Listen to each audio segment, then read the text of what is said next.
Plus Sports Special on a Saturday morning. Welcome on the show. My name is Wale Scott. Too many things to talk about this morning. Well, later on the show, we'll try and extensively dissect the Manchester City against Chelsea battle tonight at the Estadio de Dragão in Porto, Portugal. We're going to come to that later on the show, but I've got someone that everybody wants to lay their hands upon. They have to catch him. I caught him. I don't know how I did that, but I caught him. Welcome on the show. Good morning, Show Majidagba. I finally caught you. Finally, I'm here. Plus Sports, PlusTvAfrica. Fantastic feeling to be here. Thank you. Debut in the studio. Yes. And hope we can have this. Many more. I will catch you again. And so, you know, like I've always said, no matter how you talk about Estadio do Dragão, yeah. it can never be bigger than my sport, which is the gentleman's game. Cricket, yes. And we're going to talk about... We'll come to that later on the show. It's Victor Godfrey, good morning. I don't know if I agree with that, but it's a pleasure to be here, of course. As you know how we do it every Saturday morning. Really excited to be here. Now, Seun, before I go to my... You changed my topic this morning, but for a good reason. You have a major complaint. And your first complaint was about the fact that the matches of Kano Pillars now get to have some unnecessary importance attached to it now because Ahmed Musa was there. And your pain was that what happened to the safety of the Nigerian players who were there? How come because almighty, all-star Ahmed Musa is now there, the players must now be kept safe now? So, Wale, like I said, it's a pleasure to be here. Those things I used to say over the phone, is that time I said it Live. Yes. I always talk about profit-oriented, which is for people who run a private business, and service-oriented, which is for government officials. What we are doing in the football league, because there's nothing professional in what we are running, is service-oriented. The government see what they are doing as publicity stunts. Any private person would not want to put his or her money in our league because the question is, what do I get in return? People who do it overseas in St. Clements, they have things that work for them. Now, my grouse is, we always know that Katsina United against Kano Pillars have always degenerated into a fisticuff violence. Now, Ahmed Musa is currently plying his trade with Kano Pillars. And then he got to the consciousness of those running our league. Because I always say that, no disrespect to Alhaji Shehu Diko, focus on your league rather than focus on the Nigerian Football Federation. Because by virtue of being the chairman of the league management company, you automatically become the second vice president of Nigerian Football Federation. And that's where Shehu Diko pitches his tent more than developing the league. Now, Ahmed Musa joined Kano Pillars again. Then he got to the consciousness of those running the league that Katsina United should put measures in place so that it doesn't degenerate into violence. The question is, those who have been playing those games prior to Ahmed Musa joining Kano Pillars, are we saying their lives were not valuable? That's one.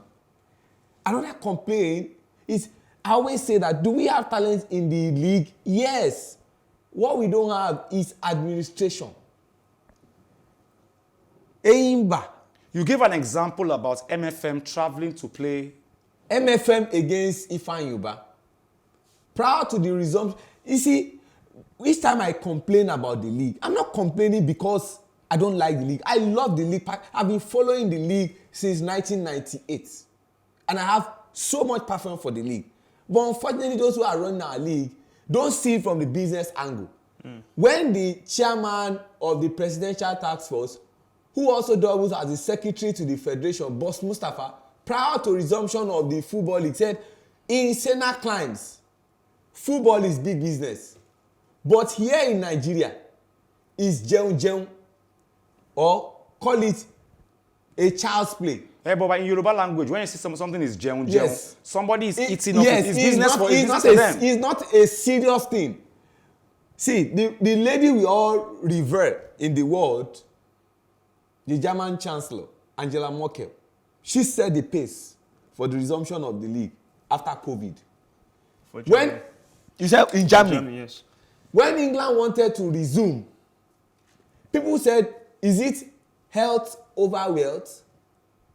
But they were looking at the financial loss they are going to suffer if they don't complete that league. But here in Nigeria, it's all joke. Now, they gave them a condition that there were some issues that was raised while they were playing in Inewi, and that precipitated LMC banishing them to Enugu. Now, the resumption of the second standard of the league, MFM was to play Ifeanyiba in Enugu. MFM was there, the officials were there, but they weren't there. Now, the question is, Wale Scott, as a veteran sport journalist, if you want to travel to go and watch the Euros, you submit your passport at the embassy. Do you almost immediately go and buy tickets? I have to get a visa first. Okay. By my knowledge of. Which meant that if the organizers of the league that you wrote a correspondence to, that everything seems sorted out in Inewi, have not replied, why not go ahead with their initial ruling until you get a reply? And now, that's not even what got me upset. You need to see the response of LMC to Ifeanyiba, telling them to go back to their... I was going to go there. Yes. I have always gotten into trouble. Let me come to Victor on this one. I have always gotten into trouble because I have always described the LMC like a toothless bulldog. They can bark, but they can't bite. When they first came on board, they gave a list of things that had to be done. There must be a particular amount of money in the club's account. Which isn't bad. Your security at your stadiums must be cool. Yeah. The regular way things must be done. It's normal. And then, before you could go to bed at night, those same things were being gone against by these clubs. Yeah. The LMC would make noise, and nobody gets punished at the end of the day. True that. Now, we have seen a case that is glaring now. We've not been seeing cases like this in the past. And what the LMC felt should have been done was go to Newi and play that match. Now, you know what nobody gets punished, nobody gets... What he mentioned is actually the crux. And once you can identify that problem, there's really nothing much to talk about. No administration, sir. Now, the reality of the matter is that, remember, off stage, off camera, I said that even if you've been doing sports for 100 years, the first thing is that you're a fan first. For many of us, I don't know about many, but for me personally, I was a football fan first before I even thought of, okay, let's do this for media or whatever. Now, these men who are in charge of our football, sadly, sir, I don't think they have the love for the game. Because if you loved football, if you're a football fan, if you love to watch football, then you would know that how the football is being run, and it's not just, it's for generations, sir. You people have been ahead of people like myself. I'm one of the very few, small minority of young Nigerians that actually know about Nigerian football. Remember we were talking about him, I was talking about stuff. It's out of 100 Nigerians, you can only find only one young Nigerian that loves Nigerian football, apart from the big guys from Europe. So that tells you that as it is right now, there is nothing to write home about Nigerian football. So you mentioned about the lack of punishment. The truth of the matter is that who even really follows weekly football? When the MPF, like you mentioned, I said they shouldn't put P because for me it's just in Nigerian football It's the NFL, league. yes. When it resumed, there was no budget for marketing, sir. You spoke about the English Premier League. One of the biggest horses that they have at the ride on is because they have proper marketing. It's a global brand. There's no marketing for Nigerian football. So I wouldn't even know, okay, if they deduct 3 points, I'm like, okay, how does it affect who? Because I don't even know what's going on. I don't even know who has watched. Where am I even going to watch the football matches and stuff like that? If I don't have access to the stadiums, there's COVID-19, there's restriction. How will I even know my favorite teams, what they are doing? So without even that in place, that's why you can't hold those guys responsible because nobody really knows. The larger audience are not even aware of what's really going on in the Nigerian Football League, which is a very, very big blight. Like I mentioned a few times on this show in the past, whereby I said I was a fan of Nigerian football. Like you mentioned in the late 90s, I was a small boy, but I started watching football back then. I remember Lobby Stars used to wear a jersey, green and white striped, with the black, green shorts and green socks. That was one season. The next season, they wore all blue. The following season, they wore all red. I'm like, okay, what is the identity of this football club? So if I was going to even support Lobby Stars, they don't even have a clear color scheme as a football club. Only Eyimba, out of all the football clubs in Nigerian football history, has tried to brand themselves to an extent and have jerseys with all sport. They did with all sport because of their exposure to the CAF Champions League. But like you mentioned now, I don't even think those guys can do anything because the structure is non-existent. And those who are leading our football or in control of our football right now have their own selfish business So we can move interests. forward. In a nutshell, obviously the LMC are supposed to be like the cane Yes. They stick to actually, yes, to constantly flog these people when they go wrong, which they always do go wrong.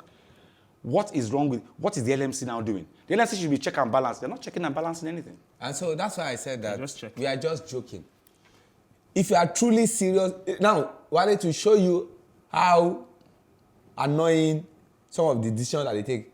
When fans beat up referees or when players beat up referees, the clubs are fined 250,000 naira. Even when we know that those monies are not paid. And the question is, are you saying the life of a referee is equatable to 250,000 naira? Wale, let me take you to same climbs where people do things and you appreciate them. On Wednesday night, the NBA playoffs have started. Yep. Philadelphia 76ers. Against Lakers. Against Washington Wizards. Wizards, yeah. There's a player of Washington Wizards, Russell Westbrook. Oh, He had a Westbrook. poor game. Yeah. He had 10 points. We know what he can bring to the table. Popcorn. He had an ankle injury. So some 10 minutes to the end of the fourth quarter, he was going into the tunnel and then a fan at Wells Fargo Center threw a popcorn at him. Wale Saint climb. By Thursday, the fan who perpetrated that act has been suspended indefinitely from attending. He didn't punch him. No. He threw No, just popcorn at threw- him. Yes. He's been suspended indefinitely. I remember Eyimba against Heartland Oriental Derby some 8 years ago. Awalu Barao, the center, they were beaten to a pulp. Till tomorrow, they didn't know who perpetrated those acts. The man who was in charge of the league then was a moving train of blessed memory, Chief Jackson Oyiki Obaseki. He said, Eyimba, for that act of yours, it was week 8 of the NPFL then. They were banished to Kwara. Guess what? They didn't play 3 matches in Kwara because Felix Anasiagu was a member of the board of NFF. They took them back to Aba. And so what we are just simply saying is that if we are true to running a league, we know what to do. Benga Ogunbote said enough is enough. He's owed 8 months. The players are owed close to 18 months. 18 months salary. So No you say what is It's not a professional. in the top 5 leagues in Europe, they don't have a PO, but they are P in their act. It's called English Premier League, Spanish La Liga, German Bundesliga, yeah. Italian Serie A. Italian Serie A, French League French League 1. Maybe Dutch let me Eredivisie. Scottish Premier League, Dutch Eredivisie. Those are the ones we follow. Belgian League, no P, no professional. Okay, we have to move forward, really. And Shewan, I'm sure Shewan has enlightened a whole lot of you of the problems we are in Nigeria. The ones we face and the ones in the future. And let's accept we are in problem when it comes to Nigeria League, I can assure you. But let's go a little forward, something close to this, but on a higher level. Now, the duo of Nigerian internationals, Emmanuel Amunike and Dosu Joseph, have blasted Super Eagles coach Gernot Rohr for inviting Galatasaray defender Valentine Ozorafor to the senior national team for the friendly game against Cameroon and Mexico. Now, Ozorafor, who made just an 8-minute cameo role for Galatasaray in their 6-0 whitewashing of Gençlerbirliği in the Turkish Super League, was among the 21-man squad that finally made Rohr's squad. Reacting to his inclusion to the team, the Atlanta Olympic gold medalist insisted that the German tactician has failed to invite players based on merit. In the same vein, Dosu criticized Rohr for inviting a player that just played 8 minutes in the Turkish league ahead of quality players that are playing regularly for their clubs in Europe. Now, I was going to come to Nigeria, but Dosu says for their clubs in Europe. Now, we are giving an example of a player called by Rohr for a friendly against Cameroon and Mexico. Only 8 He minutes. calls a player who plays in the Turkish league. Fantastic. We know he likes players who play abroad. True. But the guy has only played 8 minutes. minutes last season. 8 minutes. And that he deserves to be in the call-up to play for Nigeria in the friendly. And we have our Nigerian players who play 90 minutes, being owed 18 months salary. They are hungry to make fame. and then you call a player who played last season only 8 minutes in Turkish League. 8. Not 18. Not 80. 8 minutes in one match throughout the season. And he calls it. Now, the question is, justify his call-up. So are you asking? I'm asking you now. I mean they pay for. But Rohr is our coach now. Okay. Rohr. Let's justify. Rohr is just occupy till I come. He's a figurehead, actually. Till who comes? Occupy till I come. We don't have. Rohr cannot be seen to be our coach. I don't think When Rohr came, somebody should get the footage of Rohr when he was appointed. In his words, I will invite players based on merit. Your number one now, Maduka Okoye. Okoye. Yeah. Maduka Okoye was given that leverage against Brazil. Somebody had not kept close to 5 games for his club then. But now, he's keeping for Pata Rotterdam. You gave him a lift. You brought Uzor to us. Dump it on our chest. He was keeping for Deportivo. Not number 1, not number 2, not number 3. You even plan to send a goalkeeper trainer to go and be working with Uzor. But now Uzor is not the new bride anymore. You're going to say something, Victor. It's Maduka. I was going to say something. You know, something he mentioned Maduka Okoye, because actually that's a very prime example of what actually happened in Nigerian football. Whereby then he was even in the 3rd division of the German Football League. He was in the 3rd division We'll be all right. at that point in time. But yeah, obviously he's a Sparta Rotterdam. Credit to him, he made the team of the year for the Dutch and League. the best goalkeeper, no doubt. It's okay. Now if they call him now, I'll say yes, that's our number 1. But at that time, he wasn't. You don't merit it. Now you mentioned something about Gernot Rohr. The truth of the matter is that I don't think we need to say this out, on air or in public. But the reality is that we even know that he's not the one that is really running the national team. Like you mentioned, you said he's a occupied till I come. I'll call him a figurehead. He's just like a puppet, and he has puppet masters that are controlling him. You watch the Nigerian football team, the national team or the Super Eagles, let's be honest, most of the players that are there are not there based on actual minutes played. That's why you have teams like England and co. They actually have players that are there. You can clearly see the competition for places. But in Nigeria, you can just be called up. For instance, now let's just imagine he shaves his beard and then he plays for the Academy of Man City. Like you mentioned, maybe 1 minute cameo in the Champions League. He will be called up to the national team in the next football. What I even said about Gernot Rohr before we Yeah. make a substitution on the show was that if I lived in England, Yes. and I can play relatively good football in my backyard in London there. Only me is playing the football. In your backyard, that's in your compound, in your my house. compound. Okay, Only good. me. Yeah. Playing the ball to the wall and back. Yes. And Rohr stumbles across that information, he will call me. That's the point. For It's Super not Eagles. Rohr calling you. That's what we're trying to establish. This is like having powerful individuals in high places. Which agents do you know? This is the football business. So I don't think, because Rohr, I won't say to his credit, but you would imagine that a professional coach, a licensed coach by FIFA should know a player in form. We're not professional coaches. I don't think any of us has any FIFA badge for coaching or anything like that or license. But at least we know who and who from watching football can play football. So I don't think Rohr is the one making all these calls. That's my own opinion. Would you say that too? Rohr is the one making the call because the NFF have always claimed that they're giving him the free hand. Claim. And so It's a claim, the, sir. you know what gets me crossed? In all of this thing about Gernot Rohr, he qualifies us with 1 game to spare, 2 games to spare. The question is, what's the biggest achievement of Gernot Rohr for Super Eagles? Was Bronze. winning 3rd at AFCON in Egypt. That bronze, Wale, they've considered it to Nigeria. Because when we won in Egypt, that was the 8th time Record winning. we will be winning bronze. Now, when people talk about he qualified was 1 game to spare, okay, so the simple analogy I like to draw for them is Nigeria has got talent. So we should be qualifying for every tournament, be it World Cup, the Expectation AFCON is Foundation. Now, Wale, let me draw a simple analogy. Myself and Wale are seeking for admission in a university to study either a 4-year course or a 5-year course. Sheun qualifies on merit. That was how I got into the university. Wale came in through the 3rd list, or call it VC list or whatever list. At the end of our 4-year course or our 5-year course, Wale finishes with the 1st class. I finished with the 3rd class. I asked you, Godfrey, who would remember how we came into the university? It doesn't matter So anymore. the question now is, who cares how we qualified for a tournament?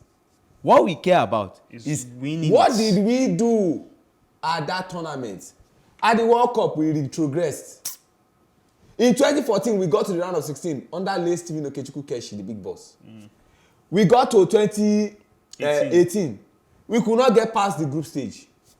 We went to AFCON and then we came 3rd. What is the big deal in what he has done. No, And he's getting $47,000. Just to add to month. that, I remember in 2002 when we came third in Mali, and the team was disbanded. That was the last, for me, that was the last time the golden generation of Nigeria actually played together. In 2002 in Mali, we came third, and then it was disbanded. So that tells you that, like you mentioned, that coming third for me is, in fact, as a matter of fact, to be honest, right now in African football, that 2019 Nations Cup was one of the best chances for Nigeria to actually win it, because we don't have a dominant team in African football at the moment. Yeah. It's not as if when we had Egypt or Cameroon or even Nigeria at one point. So, like he mentioned, and you can say tactical argument, for me personally, Gernot doesn't have it. I mean, that match against Argentina at the World Cup, we should have qualified. You scored a penalty with Victor Moses. You tell me you cannot keep a clean sheet at the World Cup. We lost that match. Then, Nations Cup in 2019 against Algeria. That Algerian team, apart from that free kick from Mahrez, we should be beating that guys in 90 minutes. We didn't have any excuse waiting that. So, he has mentioned, for me, it's Gauff, don't forget, the guy who scored us that winner at the World Cup was a left footer, Marcus Rohr. Yeah, Marcus the Rohr. defender. He scored The with Manchester United player. Yeah, he scored with the right foot. Yes. Yeah, the World Cup. Lack of game management. Well, That's the point. my guys conclude that Gernot Rohr just doesn't have it. He's not just the man. I have my grievances with the NFF president, Amadou Pinnick. I just think he's not the man that should be there at all. He doesn't listen. He doesn't care about what we think. He's particular about his own individual self, making it to the top in FIFA, my opinion. And then he brings Gernot Rohr, who Nigerians and Nigerian analysts conclude or believe is not the man for the job. Okay? We'll make a brief substitution now. Victor Godfrey will leave us for now. And then Shemiluri Adeneko will join us, and we'll go into what you guys are expecting us to talk about today. So two of the finest tacticians of the modern game will go head-to-head in the Champions League final on Saturday tonight. But Chelsea manager Thomas Tuchel said it was wrong to view the match as a clash between himself and Man City boss Pep Guardiola.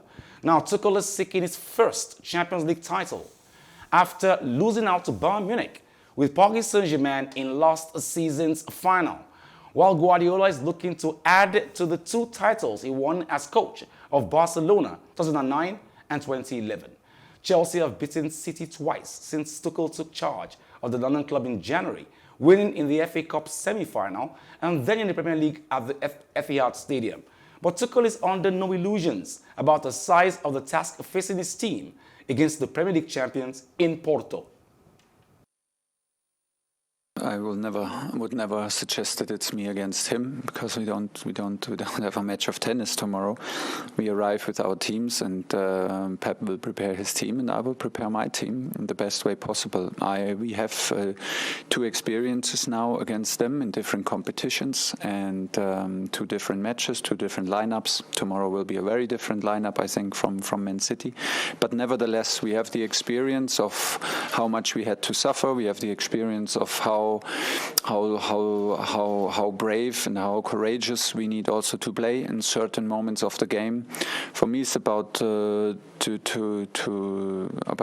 this tomorrow. It's always tough to play against City, Bayern, or Barcelona when Pep is at the sideline. They create, and he creates this team with this huge belief and this huge success and continuously winning mentality. Welcome back. Shemiluri Adeneko, welcome on the show. Thanks, Mr. Now, Wale. Tuchel says that please don't highlight the game as Tuchel against Guardiola. It's Chelsea against Manchester City, and I don't have any illusions. It's going to be a very tough game. Definitely. I think he didn't miss a beat by saying something like that. Well, the fanfare of it is seeing Tuchel going against Pep Guardiola, but we have to remember, yes, it is Chelsea versus Man City at the end of the day. But as the weeks have gone on now, Chelsea, because when Chelsea first got into that final, Chelsea fans were quite excited. They were on great form, but the way the season ended hasn't been too glamorous, so they haven't been high in confidence. But Chelsea need to put that behind them. The players need to put that behind them. And remember, they deserve to be here. No doubt. Chelsea head coach Thomas Tuchel said he has identified penalty takers in case the UEFA Champions League final has to be decided from the spot. With all eyes on the Europa League final earlier this week, in which Villarreal beat Manchester United 11-10 in the shootout, Tuchel confirmed his side always practice penalties before games that may require it. But he considered that the squad couldn't replicate the pressure or the fatigue of a Champions League final while they are on the training pitches. The Blues face Man City in the showpiece at Porto's Estadio do Dragão tonight. Okay, now, Shima, I'll come to you on this one. We're seeing Raheem Sterling, Gabriel Jesus, Kevin De Bruyne. They run at you. They don't stop running at you. And we're going to see Chelsea who are going to try, and their defenders must not lose focus, must stay grounded for 90-something minutes. But do you see this match possibly going to penalties?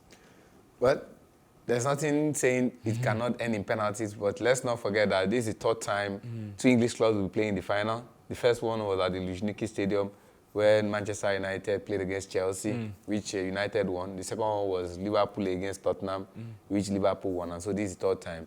And this will be like the sixth time a club will be winning it for the very first time. If it happens, and I'm talking about Man City, if they get to win. The last time it happened was Aston Villa, and that was far back in 1982 when they beat Bayern Munich. But coming down to the game, I like what Shemi said, talking about the two coaches. You can't take away the fact that it's a battle of the two coaches, because we always say that games are won from the bench. Anything that happens in a game, the buck stops on the table of the coach. So we cannot completely say it's not Chelsea against Man. It's a battle between Pep and Thomas Tuchel. And in 6 weeks, we all know Tuchel came in January, but in 6 weeks, Tuchel has defeated Pep twice. So the question is, will Tuchel defeat Pep 3 times? Yeah. But the question I will ask before I go to the next story will be, yes, Tuchel and his Chelsea guys might have this funny confidence behind the scenes and say, we beat them twice. But this is definitely going to be a different Man City. That's what I'm saying, that Tuchel beat Pep twice. Pep has never lost a final before. One of the two coaches will whip profusely if he does not go his way. Why am I saying this? In their 51-year, in 51 years, they've never won any European title. The last time Man City won was back in 1970 when they won the Cup Winners' Cup. For Pep, he wants to win with Manchester City. The last time he won was with Barcelona. Yes. And everybody said, without Messi, he cannot do anything. Yes. For Thomas Tuchel, we all remember what happened last season. They lost against Bayern Munich in the final. Comfortably. Does he want to lose 2 finals and equal the record of a certain Hector Cooper, who was with Valencia in those days? Okay. Let's hope that in future, we're not going to be hailing Pep Guardiola and saying without Kevin De Bruyne, you can't win the Champions League final. Now, Chelsea captain Cesar Azpilicueta has urged his teammates to make history when they face Manchester City in the Champions League final on Saturday. Now, speaking on the eve of the European showpiece, Azpilicueta recognized many people have doubted the squad after a tumultuous season, which saw Frank Lampard sacked in January and replaced by Thomas Tuchel. And he has backed Timo Werner to make a difference in Porto on Saturday after what has been a disappointing season for the German forward. Meanwhile, Blues vice-captain Jorginho explained his emotional reaction to their semi-final victory over Real Madrid, but wouldn't reveal how his penalty preparation has been going. Now, Kevin De Bruyne has warned that Manchester City could be branded failures if they lose the UEFA Champions League final to Chelsea. The Belgians said the City squad are well aware of the magnitude of the game, describing the occasion as the highest stage in the world and a privilege. De Bruyne also addressed talk that victory could strengthen his case for winning the 2021 Ballon d'Or. Meanwhile, club captain Fernadinho urged any City players who miss out on the starting 11 to be really ready to be called upon whenever they want, they are needed. The Brazilian also outlined Phil Foden's progress from promising youngster to one of the most important players in the squad. Phil Foden. Somebody said that is the future of football. Yeah, in England, everyone's very, very optimistic about his future. You know, in England, it's very funny. we like to hype certain players before they prove themselves. But Phil Foden has really come and has really lit the Premier League alight and lit City alight. Playing with those stars is very easy to be drowned out, but he's really come up and keeping someone like Sterling out of the squad. Now, Foden is started to start. You want Foden to start. I think most Man City fans would want Foden to start, but he's very promising and he's the future of England. I don't want to get too ahead of ourselves. Sometimes I But let's come to England, let's come to situation one. This one, yeah, but body language, stories I've read now, is about who wants it more. And the body language of Man City shows they want it more. You know, the players are saying we want to go there and die. Fernandinho is talking, you know. Foden is coming out to play. Wants to go to a point that is the biggest young thing in football even the today. last match showed it. Basically, body language in Man City shows that they want it more. I don't know why I feel like this. You might say that, but the truth of the matter is Chelsea also wants this. That would be a crowning moment for them. Having won it back in 2012 against all the odds at the Allianz Stadium, against Bayern Munich, playing right there at Bayern Stadium. They also won this. They want to make it the second time. Man City want to win it for the very first time. I was looking at a video. When I got to know that I was going to be here, I can't come and make a fool of myself. So I had to do a bit of preparation. For Man City, it's 25-4. I will explain what I mean. For Chelsea, it's 22-4. And those the odds.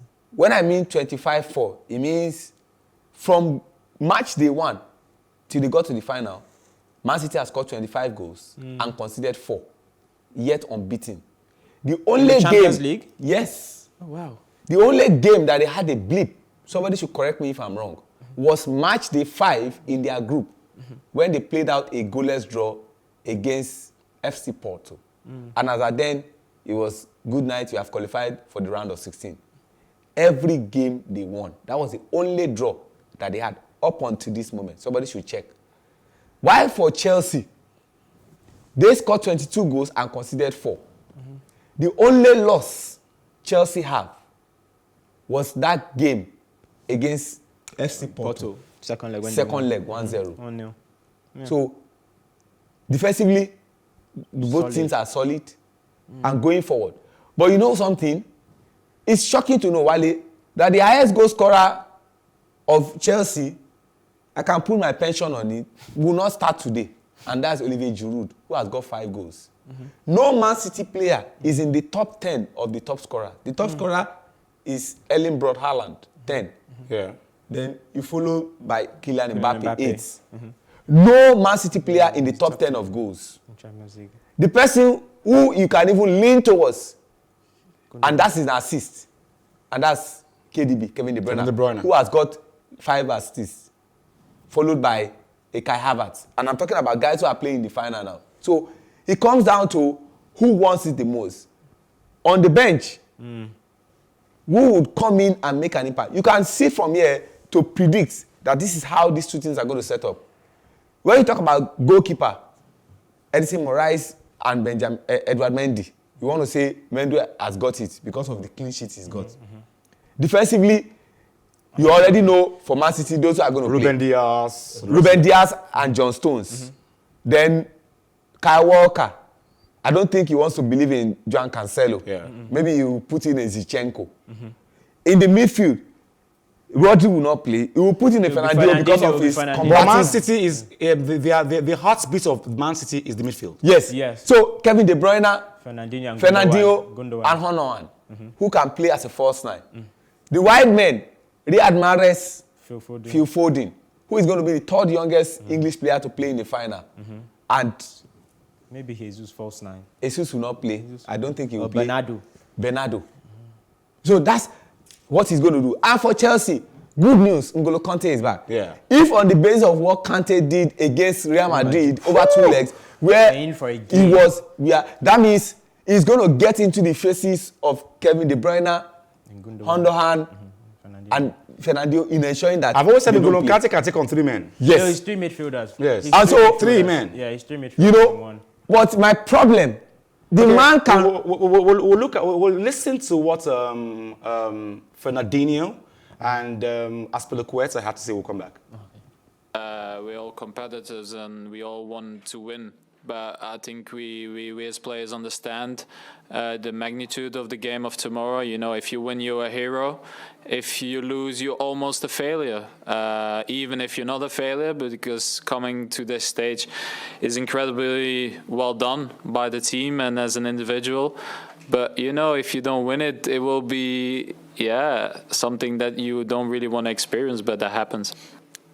Well, me personally, no surprise at all, because Foden, Phil, he's training with us, working with us about almost 5 years already. So he grew up so much, and the quality he has is hard to find in other players. And then the desire he has to play good football and to keep the ball and to score goals, make an assist, and it's incredible. So of course, he grew up so much in this competition this season, especially getting more minutes playing, and it's important for every player. Fernadinho, assistant captain, and of course, Cesar Azpilicueta, captain in Chelsea. Now, Manchester City manager Pep Guardiola says having to leave out players from his starting lineup for the Champions League final against Chelsea is a task he would not wish on anyone. The death of Guardiola's squad, top internationals such as Brazilian Gabriel Jesus, England's Raheem Sterling, and Spain's defender Aymeric Porto, could begin the game on the bench, as could club record goal scorer Sergio Kun Agüero. The Spaniard said there were no words that he could conjure up to ease the pain for the players concerned. I advise you, don't be a manager in your life. In your life, you have a head. So it's not. I don't have any nice words to feel relief about the guys, like you have said before. They're going to play, but my advice is to stick with the team, because there are 5-6 substitutions here, and everybody will be part. And life is always give you another chance, and work harder for them. Maybe next time you will be there, but it's nothing else can add. I just feel incredible sorry for all of them for don't play, because deserve it, all of them. But it's what it is. I have to be honest myself. The way you're going to play, I know them, and the selection I'm going to do is for win the game. Everyone won't win, but to win you have to play. And sometimes you want to play in one way, and the football and the opponent in the final dictate another one. You have to adapt the circumstances. So I don't know. Some players, this is individual. Some players go out there and are more pressure, more tension, more bigger scenarios, more, final champions it is, better plays, and the other ones, they have a struggle, but they had to handle this. So the guys who want to enjoy good, and the guys who wanted to suffer. So I'm pretty sure we have to suffer to win the finals. It's not, go out there and enjoy. So it's words, it's nice, but sometimes it's not possible. So sometimes most of the times in the finals, you have to suffer. You have to be resilient. You have to adjust the bad moments. The game, it's going to happen. Quickly, guys, when you're having fun, time is never your friend. But Guardiola says he was a player, and he played on one of the biggest coaches in the world. And he says the hardest feeling ever is to have to remove someone from the starting lineup for a final like this. And he spoke about Sergio Kun Agüero, who we expected, Raheem Sterling, who might be on the bench starting. Mr. Wale, what you need to remember with the final, it's about form. It's about who's on the best form right now, because anything. But he happen. says it's a hard feeling. These guys have played all season. It's a hard feeling, but the job, you have to remove the sentiment from the job. That's why being a man. That's why he started it by saying, "I wouldn't tell you to be a manager," because that is what you're paid to do, to make these big decisions and put the best players in form right now to play the final, and make these crushing decisions. So, Sean, before we go on the show, we have little time to go. What's up in the world of cricket? Oh, thank you. That's the best sport in the world, and I bring to you cricket. You've always said the Indian Premier League, which is in its 14th edition. Last year was supposed to be played in India because it's controlled by the Board of Control in India. But because of coronavirus, they had to take it to United Arab Emirates. And that was where Mumbai Indians defeated the Delhi Capitals in the final. But this year, we reverted back to India. We were on match day 30 because it started on April 2nd and was supposed to end on May 30th, which was tomorrow. But when they got to match day 30, where Kolkata Knight Riders was supposed to play against Sunrise Hyderabad. 2 players tested positive for coronavirus. One was from Sunrise Hyderabad. His name is Ridiman Saha. And the one from Delhi Capitals was a spinner, Amit Mishra. So when they tested positive and they were in a bubble, they had to suspend it. But there are plans by the Board of Control of India to continue with the Indian Premier League, but they'll be taking it to United Arab Emirates. Now, the T20 Cricket World Cup was supposed to be hosted by India, but now they are considering United Arab Emirates. So what they are trying to say is that when they start the competition again, all other things being equal, on September 18 or 20th to October 10, the players will remain in United Arab Emirates for the T20 World Cup that will start in UAE. So they will be like in a bubble. But that is that for the Indian Premier League. It's the highest paying cricket competition in the world. The team that is currently topping against all the odds is the Delhi Capitals, who were the losing finalists, followed by Chennai Super Kings. Chennai Super Kings are the team who has lost the most final, 5. And they've won 3. And followed by Royal Challengers Bangalore. In 4th position is Mumbai Indians, who are the most successful. But leaving that quickly, let's come down to Nigeria here. Our ladies, they are preparing for the annual T20 competition genocide in Kwibuka, Rwanda. They are coached by Onome Ogenekewe. They are currently in Abuja. 40 players were invited. They will be pruned down to 14 players and 2 standby. They will be facing teams like Tanzania, Rwanda, Botswana, Zimbabwe. And finally, the Nigerian cricket coach for the male, which they call the Yellow Greens, they have ended one phase of camping. Nigeria is planning to host the T20 Cricket World Cup qualifier sometimes in November. They will resume again after some 2 weeks break that they were given. But you know our coach is a World Cup winner. We are the only national team that has a World Cup winner. He won the World Cup in 1996 with Sri Lanka, and his name is Deshabandu Asanka Pradip Gurusinha. So he is coming back, all other things being equal, and they are trying to see how they can test more players. But like I've always said, my cricketers have wonderful names. I don't know why these names are. You know, you talk about players who have retired, the likes of Kumba Sangakkara, Maila Jawadna, the legend himself, Sachin Tendulkar, the one they call the Little Master. Yeah. But currently, the best player in cricket now for male is Virat Kohli from India. And for bowling, you talk about players like Ravi Chandran Ashwin. You talk about players like Ben Stokes for England. You talk about Chris Gayle. You know, you talk about Nathan Nation. Okay, I know you can talk cricket all day, but for the record, just for the record, you know, I will advise you as I do every time at the end of the show. I always do that. But let me advise you before the show ends. Do not try calling those names at home. It's like warning you, don't try this at home. Don't try. What's the big deal about the Nigerian coach? Okay, so I repeat the Nigerian coach. His name is Deshabandu Asanka Pradip Gurusinha. Thank you very much, Emilio Riadinekon, for joining us this morning on the show. Thank you very much, the go-to man when it comes to cricket across the world in Nigeria, Seun Ajidagba. Thank you very much. It's a pleasure for joining us here. this morning. Yeah. Thank you very much, Victor Godfrey. You were here early on the show. Thank you very much, Sunday Biniba. You put all this together, packages together. Join us same time next week on special on Plus TV Africa. Same time, same station. My name is Wale Scott. Like I always advise you at the end of every show, if not for anything, at least for your heart, do some sports.